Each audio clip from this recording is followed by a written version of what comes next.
Midnight arrives. Maya, who is staying in the hospital, is suddenly jolted awake by a haunting wail. Terrified, she immediately sits up. She carefully moves toward the door to check. She never expected that the hospital, crowded just hours ago, would now be completely empty. And to her shock, the entire building has lost power. There's no Wi-Fi, and even her phone signal has disappeared. Soon, Maya reaches the lobby. She wants to figure out what's happening here, but a distant silhouette instantly heightens her alarm. Frightened, she quickly hides.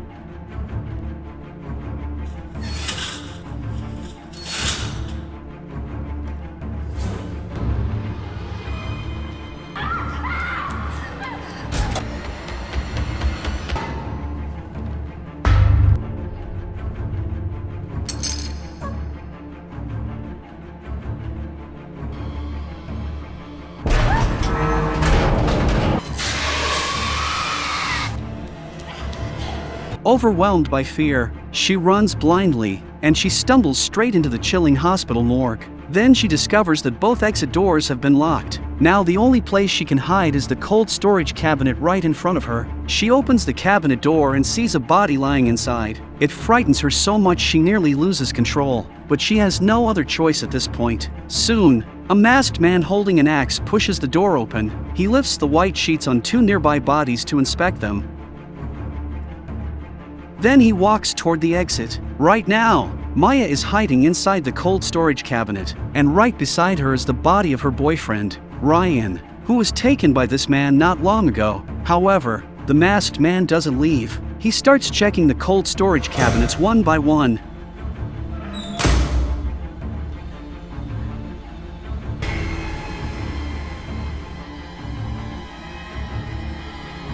Just then, a night shift staff member happens to walk in.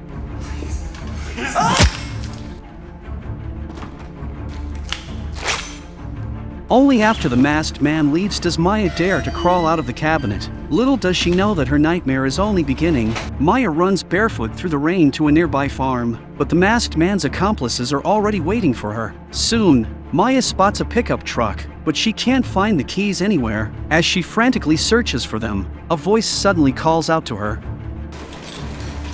Freeze! It's the owner of the farm. Please, Maya is just about to explain, but she watches him get taken down by the masked people right in front of her. Helpless, Maya rushes to hide inside the stables. Moments later, a masked woman follows closely behind. She searches around, looking for her. Even though Maya is terrified to the core, she has no choice but to fight back if she wants to survive.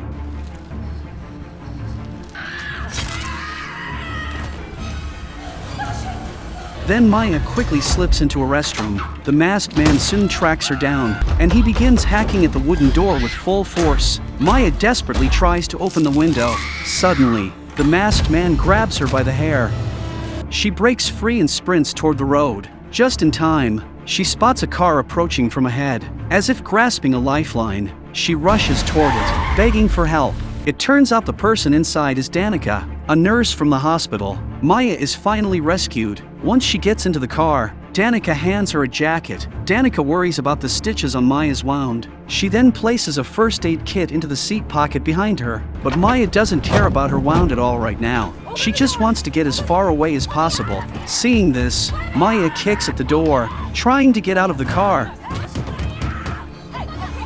Danica shouts for her to calm down. She says she'll take Maya to her home next, and she promises she'll keep Maya safe. Maya pretends to settle down, and she agrees to go to Danica's home. Then she quietly slips on a pair of shoes, and she secretly tucks the first aid kit into her clothes, because she no longer trusts any stranger. Moments later, two men suddenly appear on the road ahead. Seeing them makes Maya tense up again. These two men are Danica's companions. After they get into the car, they sit on both sides of Maya, trapping her between them. Things grow more unsettling. The woman in the passenger seat casually takes out a knife, and she starts slicing an apple. The man beside her has a smiley face tattoo on his neck. It looks strangely familiar to Maya. In a flash, she recalls those masked strangers she encountered. Her heartbeat suddenly speeds up, and the car doors aren't even locked, so Maya begins planning her escape. Maya! Maya! Maya ran as fast as she could into the nearby woods. Several figures quickly gave chase behind her. The pain from her injuries became unbearable, forcing Maya to lie down behind a tree to hide. Her pursuers moved off in another direction. At daybreak, Maya hurried to a nearby stream to take a drink of water. Then, gritting her teeth against the sharp pain, she used the first aid kit to stitch up her torn wound.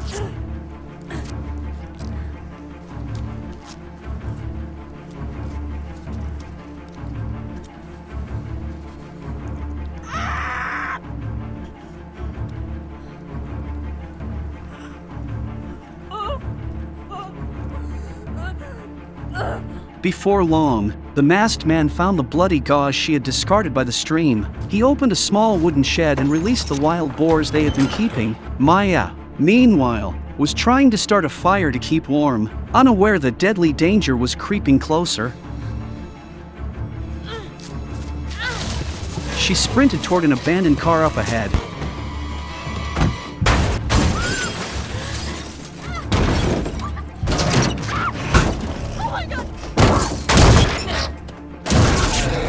The wild boars, however, continued their furious attack. One of the boars quickly caught up to her, knocking her down and biting with vicious force.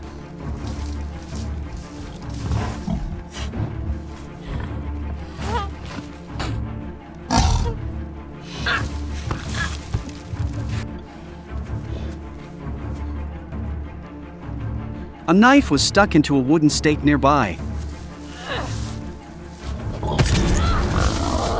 Suddenly, the boar attacked again, clamping down on her lower leg.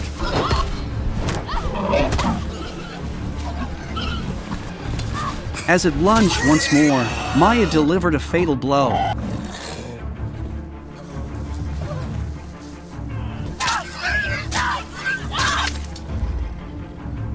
She had narrowly escaped, but her leg had gone numb from the trauma. Hobbled in pain, Maya made her way to the cabin she and her boyfriend Ryan had previously rented. The area was now cordoned off by the police. Her boyfriend Ryan had been killed by the masked man right there. Fortunately, the cabin had ample supplies, allowing Maya to finally rest after exhausting herself. Just as she prepared to leave, she unexpectedly ran into an agent from the police internal affairs division. After confirming their identity, the agent offered to take Maya to safety, but tragedy struck again before they could go far.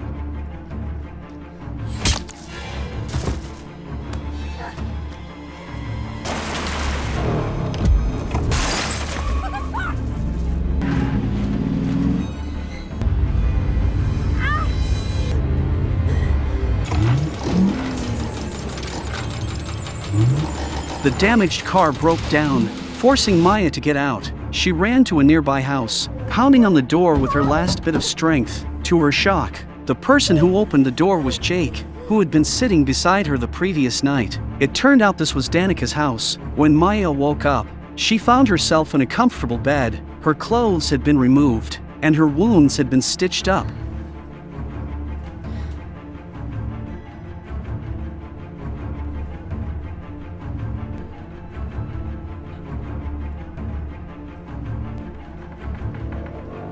As she stepped out of the bedroom, Maya realized she was in the apartment shared by Danica and her friends. Danica even returned Maya's phone, which she had dropped at the hospital. Meanwhile, the ambulance that had come to pick up Maya stopped at a gas station for fuel. Unbeknownst to them, the station attendants were accomplices of the masked man. Back in the apartment, Maya discovered she still couldn't send messages.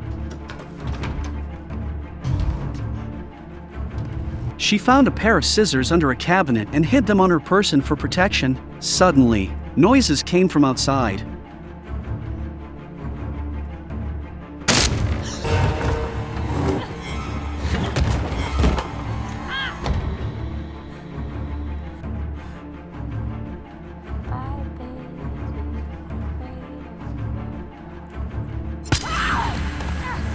Maya quickly ducked into the bathroom. The window was barred, leaving her trapped. Just when she began to despair, the sounds outside abruptly stopped. When complete silence returned, Maya cautiously emerged. She walked into the living room, only to find Danica and the others brutally murdered.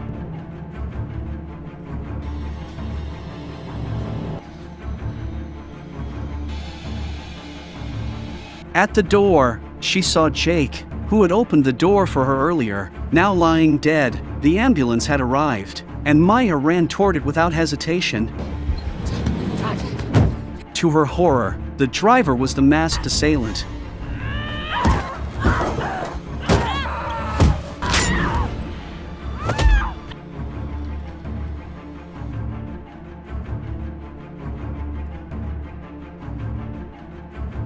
The masked man quickly approached, furiously swinging his axe at the vehicle's windows. Maya had no choice but to start the ambulance and speed away, but not far down the road. The still-living masked woman leapt onto her and grabbed her neck. Maya strapped herself in tightly and slammed the accelerator, crashing toward the roadside.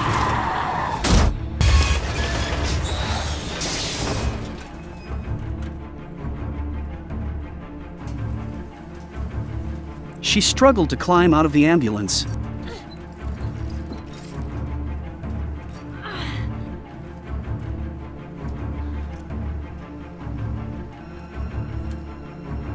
The masked woman, thrown from the vehicle, was finally dead. Maya tried to see who was behind the mask. Suddenly, the engine of another approaching vehicle roared closer. She hid just in time, as two more accomplices were in pursuit.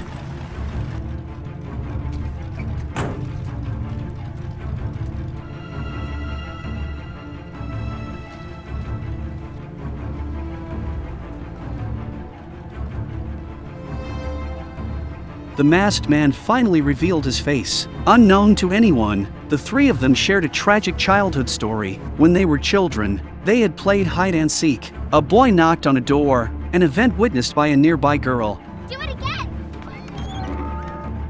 I'm waiting!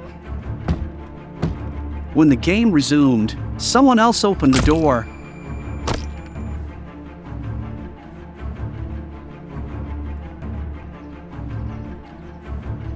This marked the beginning of their twisted personalities. The smile became their symbol for celebrating murder. From a distance, Maya watched as an even more violent killing spree began. This marked the end of The Strangers, Chapter 2.